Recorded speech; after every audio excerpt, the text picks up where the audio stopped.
The movie begins in Jerusalem at the Wailing Wall in the 1930s. Famed Belgian detective Hercule Poirot, Kenneth Branagh, attempts to work out who is behind the theft. Poirot catches a boat from Istanbul, where he makes the acquaintance of a governess Mary Debenham, Daisy Ridley, while also aboard is a young black doctor named Arbuthnot, Leslie Odom Jr. When he gets there, he encounters his friend Bouc, Tom Bateman, who is now the director of the famous Orient Express. Bouc is surprised to learn that all the compartments have been booked, an uncommon occurrence. However, one of the passengers has failed to show on time, so his ticket is forfeit. Also aboard are a myriad of other characters, as well as Debenham and Arbuthnot. The first night and day pass without incident, although Poirot is put out at having to share his room with McQueen. The next evening, Ratchett requests that he serve as his bodyguard for the duration of the trip as he has been receiving threatening letters and assumes they're from his former clients. Poirot is woken up by a bell and a knock, and spots a figure in a red kimono running down the hallway. Meanwhile, there is an avalanche which stops the train in its tracks, leaving everyone stranded on the line.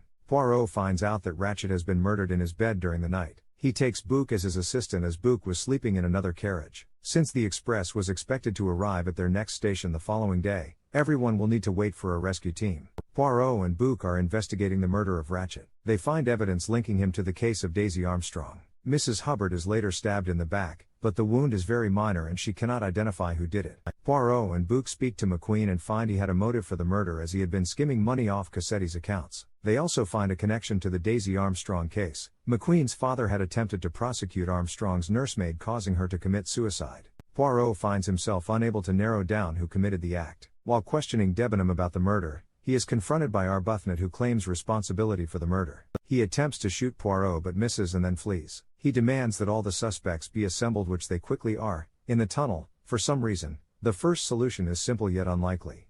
Cassetti was murdered by one of the many enemies he acquired over the years as Ratchett. The second is outlandish but fits the facts better. Everyone on the board was involved. Poirot decides that there is no justice to be found in this case. He notes that this is one imbalance of letting 12 people get away with murder that he will have to live with. The train is unearthed and continues on its way. Poirot decides to disembark the train at this point, eager to finally get some rest. Once again, however, his reputation has preceded him, and he is approached by a messenger as he is needed in Egypt due to a death on the Nile.